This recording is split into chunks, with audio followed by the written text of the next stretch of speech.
आप सभी का विद्या क्रिएटर्स में, जैसा कि आप लोग पिछले 2-3 दिन से देख रहे हैं और आप लोगों को सबको पता होगा कि एलटी ग्रेड की टीचर की वैकेंसी आ गई है और इस बार एग्जाम के पैटर्न में एक बहुत बड़ा परिवर्तन किया गया है। पहले केवल ऑब्जेक्टिव क्वेश्चन आया करते थे। इस बार के एग्जाम में परिवर्तन यह है कि प्रीलिम्स में ऑब्जेक्टिव क्वेश्चन आएंगे, लेकिन मेंस पूरी तरह से डिस्क्रिप्टिव हो गया है। इसमें 10 क्वेश्चन आपको लिखने के लिए आएंगे 125 वर्ड में और 10 क्वेश्चन 250 वर्ड में लिखने को आएंगे। यानी कि अब एलटी ग्रेड का जो हमको तैयारी करनी है, इस तैयारी में इस चीज का हमको ध्यान रखना है कि हमको प्री कम मेंस की तैयारी करनी है। जैसे जनरली यूपीएससी की या पहले के समय में, आज से 3-4 साल पहले पीसीएस की तैयारी किया करते थे, उसी तरह से। और मैं हिंदी साहित्य के बारे में आपको कुछ बताने की कोशिश करूंगा। तो हमारे हिंदी साहित्य के सिलेबस का पहला जो टॉपिक है वो है हिंदी साहित्य का इतिहास, कि हिंदी साहित्य के इतिहास के अलग अलग कालखंड कौन से रहे हैं, किस तरह से इतिहास लेखन की परंपरा रही, ये सब चीजें इसमें पढ़ाई जाएंगी। तो आज की क्लास में हम आपको थोड़ा सा चीज बताएंगे कि इतिहास लेखन कैसे शुरू हुआ, शुरुआती समय में किस तरह से हम इसको देखेंगे और अपनी जानकारी को कैसे बेहतर बनाएं। तो कॉन्सेप्ट वाइज चलेंगे, साथ में हम लोग पिछले सालों के परीक्षा में जो क्वेश्चन पूछे गए हैं प्रीलिम्स के, वो भी बताएंगे और साथ ही साथ एक मेंस का क्वेश्चन भी इस क्लास में डिस्कस करेंगे। तो चलिए हम लोग शुरू करते हैं। पहले देखते हैं कि क्या लिखा हुआ है।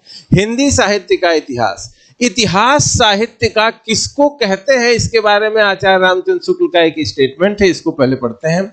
जबकि प्रत्येक देश का साहित्य वहां की जनता की चित्तवृत्तियों का संचित प्रतिबिंब होता है, तब यह निश्चय है कि जनता की चित्तवृत्तियों में परिवर्तन के साथ साथ साहित्य के स्वरूप में भी परिवर्तन होता चला जाता है। आदि से अंत तक इन्हीं चित्तवृत्तियों की परंपरा को परखते हुए साहित्य परंपरा के साथ उनका सामंजस्य बिठाना ही साहित्य का इतिहास कहलाता है।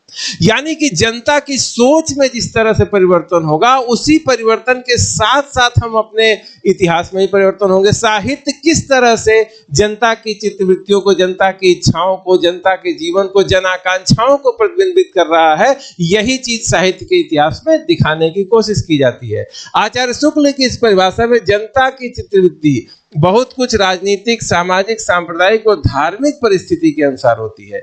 यानी जिस तरह का हमारा पॉलिटिकल सिस्टम जिस समय चल रहा होता है, जिस तरह की धार्मिक अवस्था होती है, उसी तरह से हमारी चित्तवृत्ति बदलती है और उसी तरह से साहित्य बदलता है। इस परिभाषा का सबसे मेन चीज क्या है? इस परिभाषा की मेन चीज है कि जनता की प्रवृत्ति के अनुसार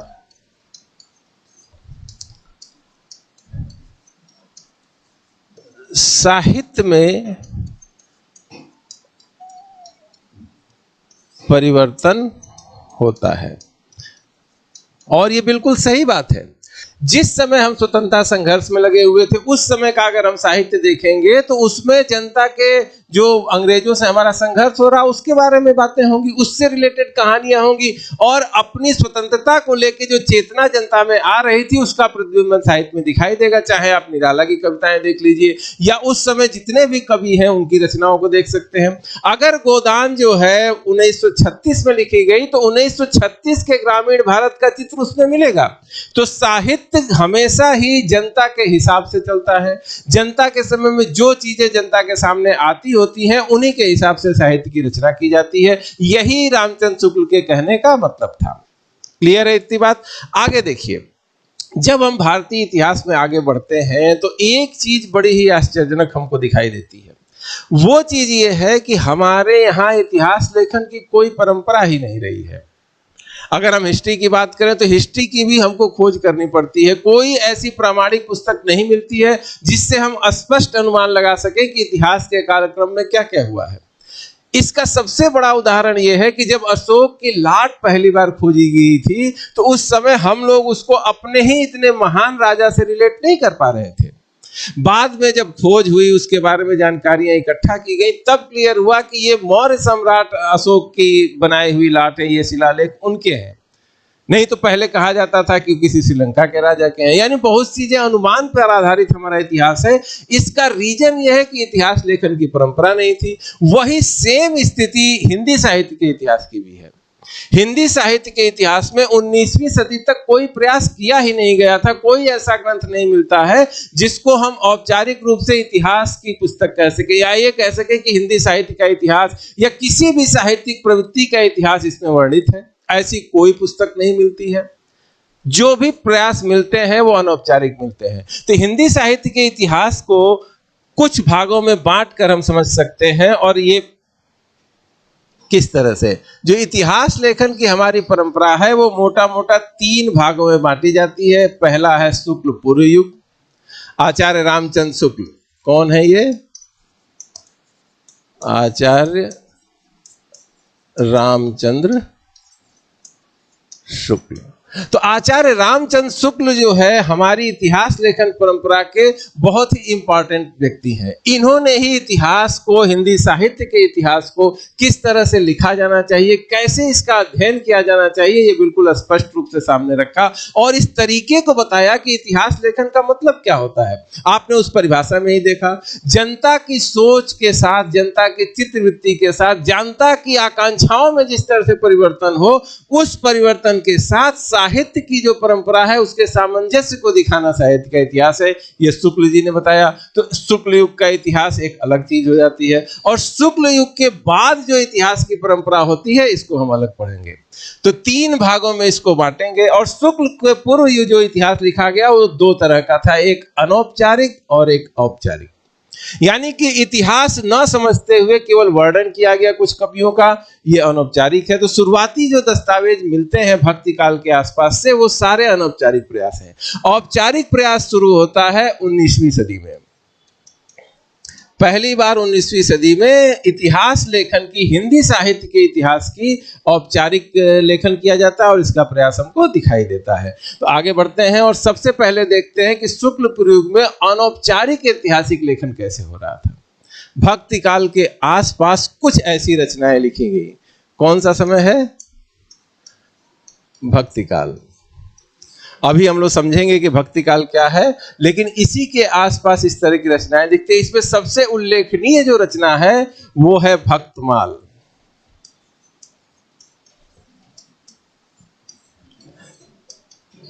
भक्तमाल की रचना जो है उस समय जिस व्यक्ति ने की थी उसके नाम से भी हमको परिचित होना चाहिए। भक्तमाल जो है नाभादास ने लिखा था। नाभादास ने भक्तमाल की रचना की थी और इस पुस्तक में उन्होंने 200 भक्त कवियों का वर्णन किया था।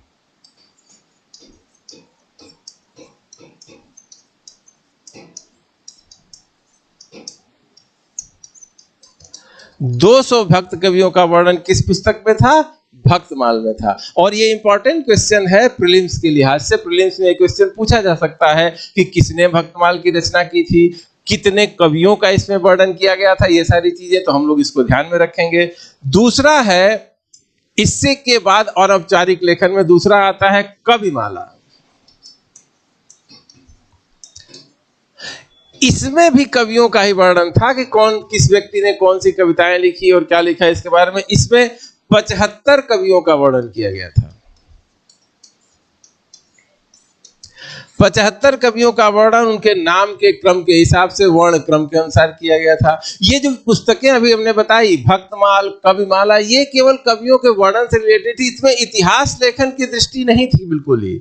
इतिहास लिखने का प्रयास नहीं किया जा रहा था हिंदी साहित्य का, लेकिन इतिहास में जो भी कवि हुए थे उनके बारे में प्रारंभिक जानकारी का स्रोत ये किताबें थी। ठीक है। इसके बाद एक पुस्तक आई थी 84 वैष्णवन की वार्ता।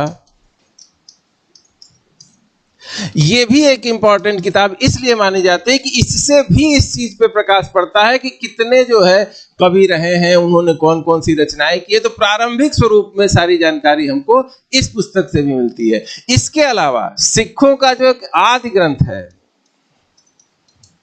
सिख धर्म का आदि ग्रंथ इस ग्रंथ में भी बहुत सारे कबीर, तुलसी, रैदास, इनकी जो है कविताओं का संग्रह दिया गया है उनके परिचय के साथ। तो ये भी एक स्रोत है हिंदी साहित्य के इतिहास को जानने का।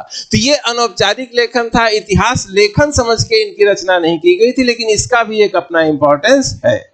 ठीक है, अब हम लोग आगे चलते हैं और देखते हैं कि औपचारिक लेखन कैसे शुरू हुआ शुक्लोत्तर युग में। औपचारिक ऐतिहासिक लेखन हिंदी साहित्य के इतिहास के लिए सबसे पहला प्रयास किया था गारसादितासी ने 1839 में। इनकी पुस्तक का नाम था इस्तवार दला लिटरेतुर एंदुई हिंदुस्तानी। अब आप लोगों को लग रहा होगा कि ये कैसा नाम है।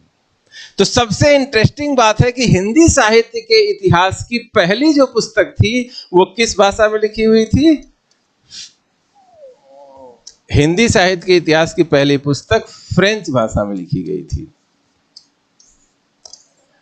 गारसादितासी ने हिंदुस्तानी साहित्य के बारे में लिखा। इसमें हिंदी साहित्य के बारे में बहुत अच्छा वर्णन किया गया था, पहली बार औपचारिक लेखन किया गया था और ये फ्रेंच भाषा में लिखी गई किताब थी। यानी पहली बार औपचारिक रूप से कोई जानकारी हमको सामने आई, इतिहास लेखन समझ के इतिहास लेखन किया गया। अब गारसादितासी की विशेषताएं क्या थी, किन किन चीजों पर इन्होंने ध्यान दिया था, इसको भी हमको जानना चाहिए।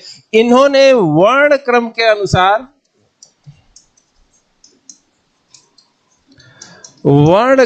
अनुसार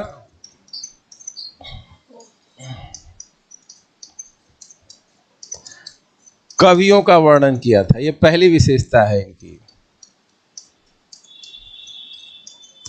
वर्ण क्रम के अनुसार इन्होंने कवियों का वर्णन किया अपनी पुस्तक में। आगे देखिए, आगे कौन सी चीज है? पहली बार कवि का कालखंड, उसका जीवन,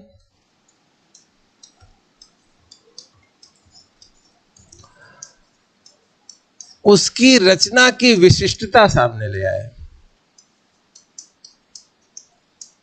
यानी कि किस कालखंड में वो कवि सक्रिय थे, उसका जीवन उनका कैसा था, अपने समय का क्या प्रभाव उनकी रचना पे पड़ रहा था और उनकी अपनी रचना की विशिष्टता क्या है, इसके ऊपर उन्होंने ध्यान दिया और इसका वर्णन किया। इसके साथ ही साथ उन्होंने इसमें 3224 कवियों का वर्णन किया। 3224 कवियों का वर्णन था, उनके कालखंड, उनके जीवन, उनकी रचना की विशिष्टता के साथ वर्णन किया। इसमें उन्होंने मौलिक सूचनाएं दी।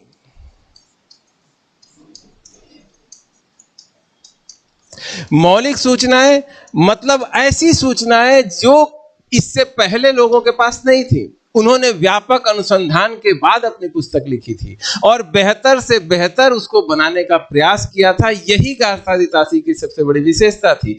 इसके अलावा उन्होंने ये कहा था कि हिंदी साहित्य न तो किसी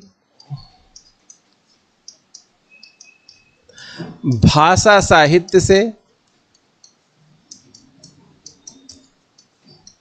हीन है, न ही कमतर है। आगे उन्होंने लिखा, इसका अपना काव्यात्मक महत्व है। यानी कि हिंदी साहित्य के इंपॉर्टेंस को सबसे पहले व्यापक स्तर पर साबित करके दिखाया किसने? गारसादितासी ने। लेकिन यह पुस्तक किस भाषा में लिखी हुई थी? यह पुस्तक लिखी हुई थी फ्रेंच भाषा में। फ्रेंच भाषा में किताब लिखी गई थी। हिंदी साहित्य का पहला औपचारिक ऐतिहासिक लेखन फ्रेंच भाषा में किया गया था। ठीक है, इसके बाद अगर गारसादितासी की कमियों पर ध्यान देने की कोशिश करें तो इनकी कमियां क्या थी, इसको भी देखिए। गारसादितासी की कमियों में सबसे बड़ी कमी ये थी कि ये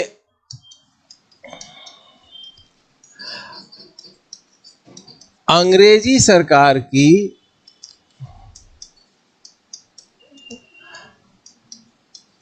साम्राज्यवादी नीति के हिसाब से चले।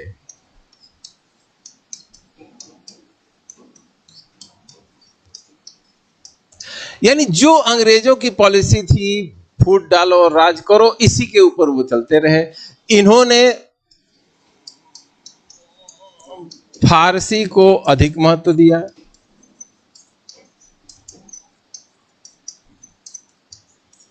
यानी फारसी भाषा को सबसे ज्यादा महत्व दिया। देवनागरी लिपि में लिखी हुई हिंदी के ऊपर फारसी को ज्यादा महत्व दिया और इसको अलगाव करने की कोशिश की कि किस तरह से जो है, जो हिंदी भाषा है वो फारसी भाषा से अलग है, यानी कि इसको ज्यादा इंपॉर्टेंस वो दे रहे थे। इसके अलावा इन्होंने धार्मिकता को ज्यादा महत्व दिया।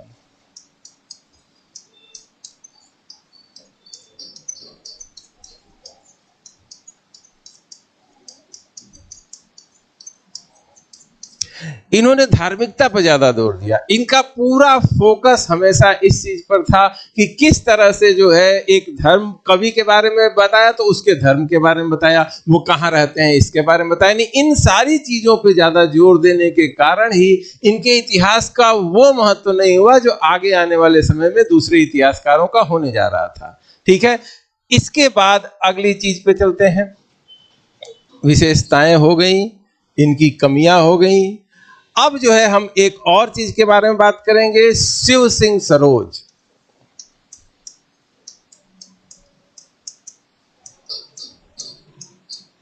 ये एक और रचना मिलती है जो हिंदी साहित्य के इतिहास से रिलेट की जाती है, उससे रिलेटेड है। इसमें 1000 कवियों का वर्णन किया गया है। 1000 कवियों का वर्णन इस किताब में किया गया, इस पुस्तक में किया गया है। ये सबसे ध्यान देने की बात है। और 1000 कवि एक क्रम से दिए गए हैं, लेकिन इन्होंने भी उनके नाम के वर्ण के हिसाब से ही वर्णन किया है, इसलिए उन अर्थों में बेहतरीन इतिहास की किताब नहीं मानी जाती है। अगला जो प्रयास हुआ वो हुआ जॉर्ज ग्रियर्सन द्वारा 1888 में। ये पुस्तक प्रकाशित हुई और इससे हिंदी साहित्य का वास्तव में जो है रुतबा बढ़ा और हिंदी साहित्य के इतिहास के बारे में लोगों की जानकारी बहुत बेहतरीन हो गई। इस किताब का नाम, ये एशियाटिक सोसाइटी ऑफ बंगाल के तत्वाधान में पुस्तक लिखी गई थी। इस किताब का नाम था the modern vernacular literature of northern Hindustan, यानी उत्तर भारत की देसी भाषाओं का इतिहास जो है इसमें दिया गया था कि किस भाषा का क्या महत्व है। इसी में हिंदी साहित्य को बहुत ज्यादा महत्व दिया गया था और जॉर्ज ग्रियर्सन ने हिंदी साहित्य के इतिहास में कई सारी चीजें जोड़ी। इन्होंने एक नया तरीका अडॉप्ट किया और पूरी तरह से वैज्ञानिक दृष्टिकोण से इतिहास लिखने की कोशिश की। इसमें कौन कौन सी चीजें इनकी विशेषता है इसको देखिए। कालक्रम के हिसाब से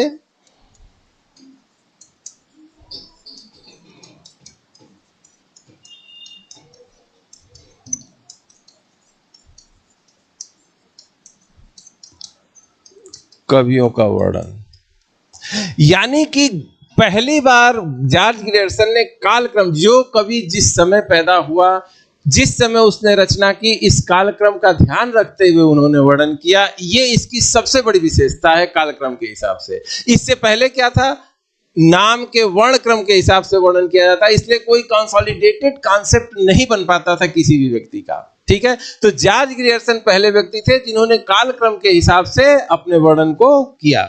इसके अलावा इन्होंने काल विभाजन भी किया।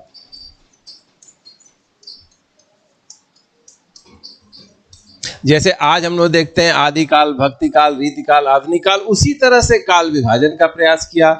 इसके अलावा अगली जो चीज थी वो थी कि अलग अलग ऐतिहासिक स्थितियों का वर्णन किया।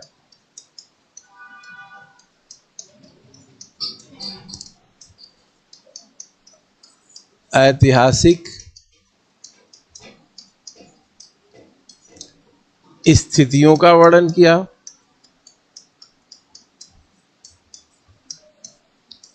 साथ ही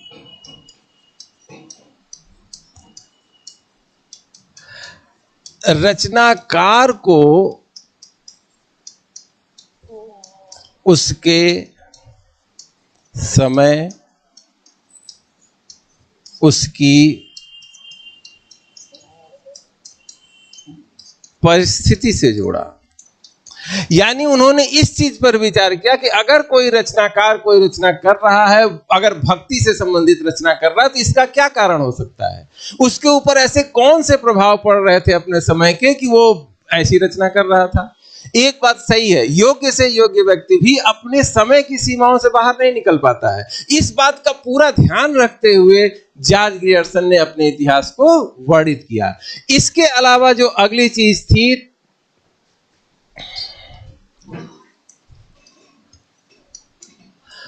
तथ्यों के साथ स्रोत की भी जानकारी दी।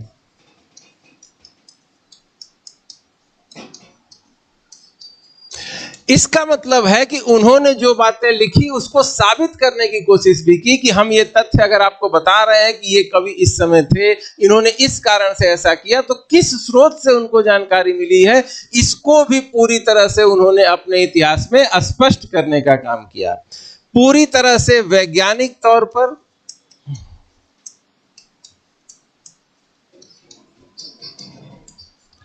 वैज्ञानिक तरीके से निष्कर्ष निकाले।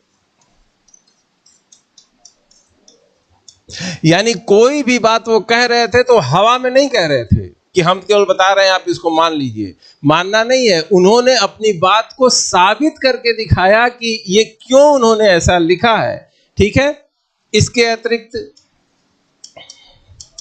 भाषा संबंधी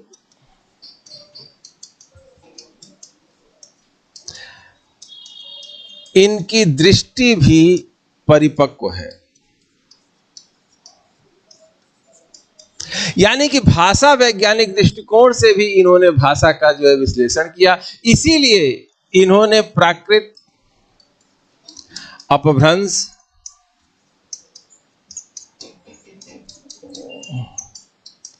को हिंदी नहीं माना। यानी ये पहले व्यक्ति थे जिन्होंने इस बात को पहचानने की कोशिश की कि हिंदी भाषा का कब से शुरुआत मानी जानी चाहिए और किस पॉइंट ऑफ टाइम से जो है हिंदी भाषा की शुरुआत मानी जाएगी। यानी आरंभिक हिंदी, पुरानी हिंदी जो शुरू हो रही थी, नई डेवलप हो रही थी, अपभ्रंश से बदलते बदलते, इस प्रोसेस को भी उन्होंने ध्यान दिया। यानी अपने इतिहास को बिल्कुल वैज्ञानिक दृष्टिकोण से, भाषा वैज्ञानिक दृष्टिकोण से भी इन्होंने बांटने की कोशिश की। इसके अलावा इन्होंने काल विभाजन भी किया, आदिकाल, भक्ति काल, रीतिकाल, इस तरह से। और पहली बार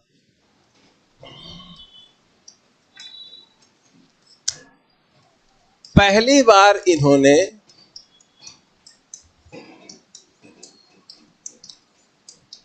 भक्ति काल को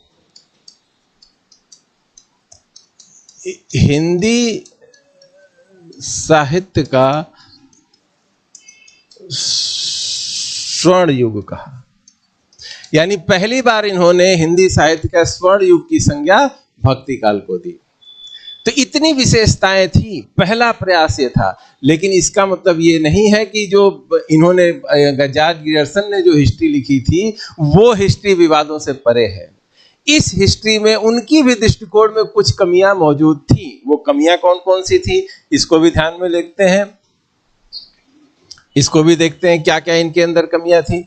कमियों की बात करेंगे तो चूंकि ये भारत के नहीं थे, तो कुछ न कुछ इनके अंदर, इनकी सोच के अंदर बायसनेस रह गई। वही बायसनेस दिखाई देती है इनके इतिहास में भी। जैसे पहला विवाद ये है कि ये भक्ति काल के उदय के पीछे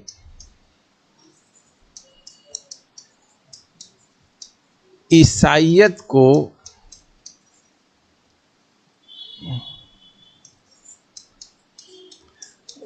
कारण मानते हैं।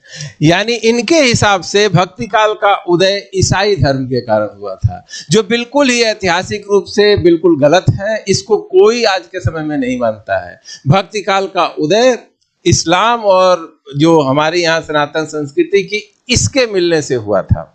ये बात सत्य है। ईसाईयत के कारण इसका उदय मानना, ये इनकी सबसे बड़ी जो है वैज्ञानिक दृष्टिकोण में कमी को दर्शाता है कि ये पूरी तरह से भारत को समझ नहीं पाए। इसके अलावा इनकी अगली कमी थी विद्यापति की श्रृंगार की रचनाओं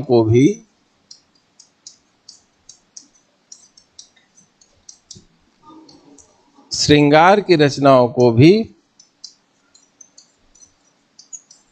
भक्तिपरक मानते हैं। इसके अतिरिक्त बिहारी जो कवि थे, बिहारी सतसई जिन्होंने लिखी है, बिहारी की अत्यधिक प्रशंसा करते हैं।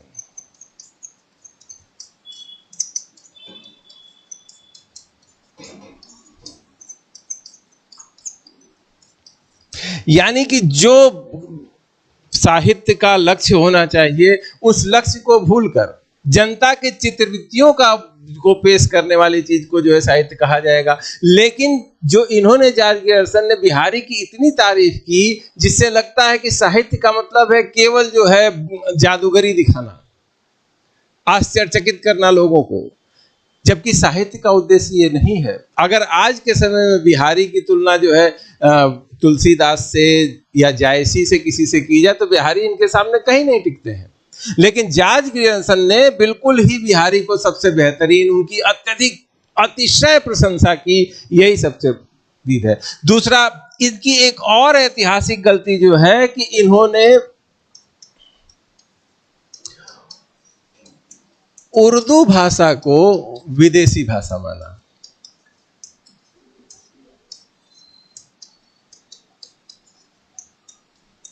जबकि ये ऐतिहासिक तथ्य है कि उर्दू भाषा भारत में ही पैदा हुई और व्याकरणिक रूप से उर्दू हिंदी के ज्यादा नजदीक है, न कि फारसी के। केवल लिपि के चेंज होना ही सबसे बड़ा परिवर्तन है, तो व्याकरणिक रूप से बिल्कुल ही उर्दू हिंदी के साथ साथ चलती है। इस चीज को उन्होंने लगातार अवॉइड किया और इस पे ज्यादा महत्व नहीं दिया। ठीक है, चलिए आगे बढ़ते हैं, अपनी क्लास को आगे बढ़ाते हैं और देखते हैं कि आगे क्या करना है। इसके बाद जो अगला प्रयास हुआ वो हुआ मिश्र बंधुओं द्वारा। ये तीन भाई थे, शुकदेव बिहारी मिश्र, श्याम बिहारी मिश्र, गणेश बिहारी मिश्र। इन्होंने जो किताब लिखी उसका नाम था मिश्र बंधु विनोद। ये 3 खंडों में प्रकाशित हुई। 3 खंड इसके निकले 1913 में और चौथा खंड निकला 1934 में। इन्होंने 5000 कवियों का जीवन और साहित्य का वर्णन किया। प्रामाणिक तथ्य इन्होंने अपनी पुस्तक में रखे। केवल साहित्यिक आधार पर इन्होंने काल विभाजन किया। आचार्य शुक्ल भी ये बात मानते हैं कि जो कवियों का परिचय है वो इन्होंने इसी ग्रंथ से लिया, मिश्र बिंदु बंध से। ये बहुत बड़ी बात है। आचार्य शुक्ल का जो कद है हिंदी साहित्य के इतिहास में वो अविवादित है, उस पर कोई विवाद नहीं है कि उनके जैसा व्यक्ति, उनके जैसा इतिहास लिखने वाला व्यक्ति कोई नहीं रहा है। आप जो हमने सिस्टम को बांट के पढ़ने की कोशिश की उसमें भी शुक्ल जी का योगदान देखा। शुक्ल के पहले, शुक्ल युग और शुक्ल के बाद, इसी आधार पर हिंदी साहित्य के विभाजन, साहित्य के इतिहास को बांटा जाता है कि इतिहास लेखन परंपरा इसी तरह से हो सकती है। ये शुक्ल जी मिश्र बंधुओं को बहुत बड़ा जो है वो देते हैं, इंपॉर्टेंस देते हैं। और ये कहा है उन्होंने कि मिश्र बंधु विनोद से ही हमने कवियों का परिचय लिया है।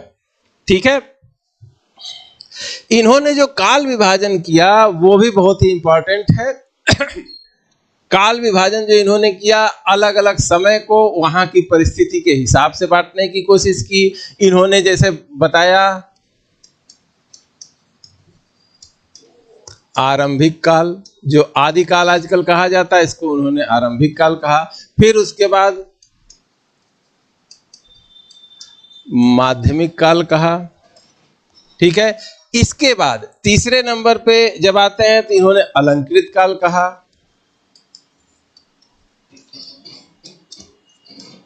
तीसरे काल को अलंकृत काल कहा। इसके बाद उन्होंने कहा परिवर्तन काल।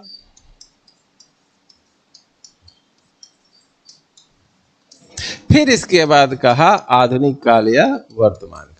आधुनिक काल यानी कि इन्होंने समय के हिसाब से बांटा। अगर आरंभिक काल यानी हिंदी साहित्य के आरंभ की बात की, जहां से हिंदी साहित्य की शुरुआत हो रही है। माध्यमिक काल में इन्होंने जो है भक्ति काल को रखा। ये भक्ति काल वाला जो समय है यानी परिपक्वता की अवस्था को दिखाता है। अलंकृत काल जो है रीति काल को इन्होंने कहा।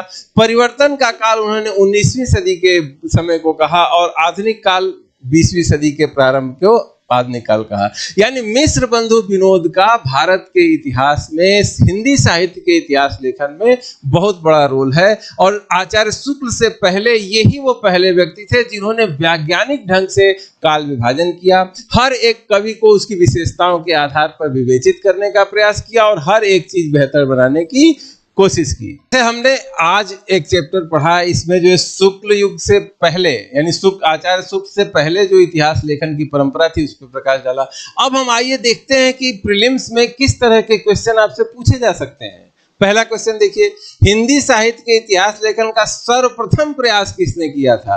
तो किसने सबसे पहले जो है औपचारिक ढंग से जो इतिहास लेखन शुरू किया, आप लोगों ने पढ़ा अभी, गारसादी तासी ने किया था। इसमें किसी को कोई कंफ्यूजन होना ही नहीं चाहिए।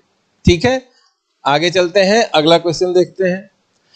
इस्तवार दलाल लितुएरु एंदुई हिंदुस्तानी नाम हिंदी साहित्य के इतिहास के लेखक का क्या नाम है? गारसादी तासी। और ये किस भाषा में लिखी गई थी?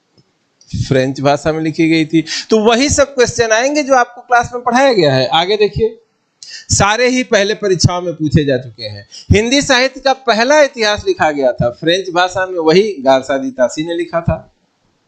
इसके बाद ग्रियर्सन के the modern vernacular literature of Hindustan का हिंदी अनुवाद किसने किया था? तो डॉक्टर किशोरीलाल गुप्ता ने किया था। आप लोग ये याद कर लीजिए। अगला क्वेश्चन देखिए, कालक्रम के अनुसार लिखा गया हिंदी साहित्य का प्रथम इतिहास ग्रंथ है। अब देखिए, जो गारसादी तासी ने इतिहास लिखा था वो वर्ण क्रम के अनुसार लिखा था। हमने बताया था ना, वर्ण क्रम के अनुसार किसने लिखा था? गारसादी तासी ने।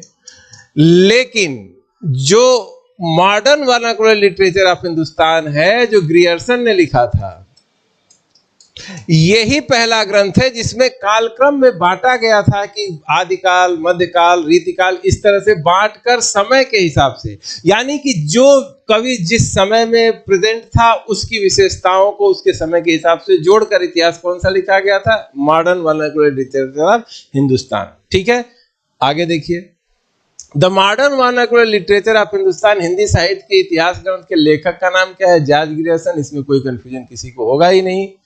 अगला क्वेश्चन, इनमें से किस साहित्य इतिहास ग्रंथ को किशोरीलाल गुप्ता ने हिंदी साहित्य का प्रथम इतिहास के नाम से प्रकाशित करा? वही पुराने क्वेश्चन फिर से आ गया, the modern vernacular literature of northern Hindustan. इसी का अनुवाद किशोरीलाल गुप्ता ने हिंदी साहित्य का प्रथम इतिहास के नाम से किया था। ठीक है, आगे चलिए।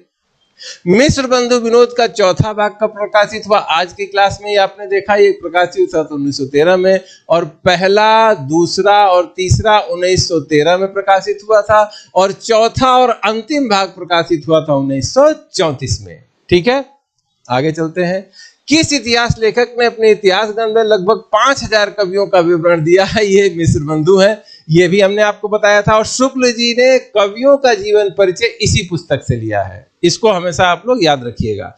आगे चलिए, मिश्र बंधु विनोद नामक साहित्य के इतिहास लेखकों के नाम क्या हैं? आपको नाम भी तीनों भाइयों का मैं बताया था। ये नाम है गणेश बिहारी मिश्र, श्याम बिहारी मिश्र और सुखदेव बिहारी मिश्र। ये तीनों नाम भी आपको याद होना चाहिए, गणेश, श्याम और सुखदेव बिहारी मिश्र। क्लियर? आगे चलते हैं।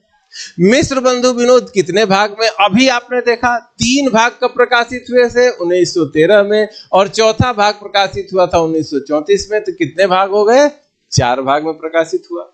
ठीक है, तो प्रीलिम्स में इस तरह के क्वेश्चन आते हैं। अब इसी से रिलेटेड मेंस का क्वेश्चन कैसे आ सकता है, इसको कैसे लिखेंगे आप लोग? ये भी एक इंपॉर्टेंट बात हो गई, इसको भी समझते हैं। जैसे क्वेश्चन मान लीजिए आ गया, हिंदी साहित्य का इतिहास लेखन केवल साहित्यिक प्रवृत्तियों का दस्तावेज नहीं बल्कि समय की चेतना का प्रतिबिंब है, स्पष्ट कीजिए। यानी कि जो भी साहित्य लिखा जाता है वो अपने समय के हिसाब से ही परिवर्तित होता है। इस प्रश्न की शुरुआत आप कर सकते हैं आचार्य शुक्ल के वक्तव्य से।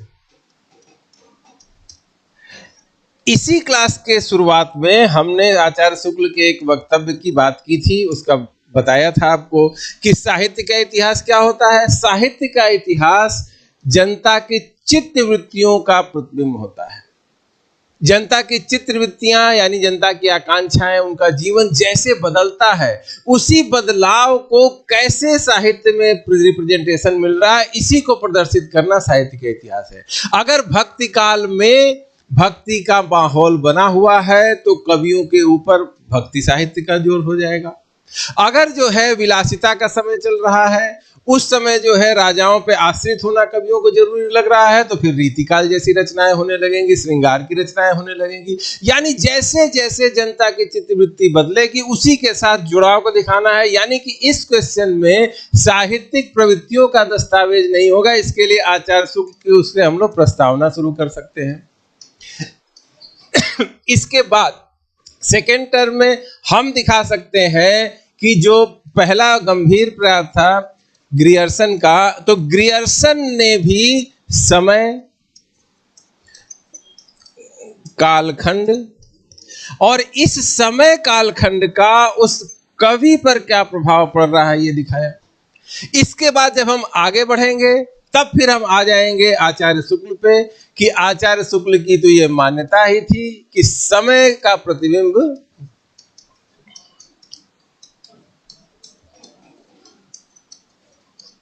साहित्य में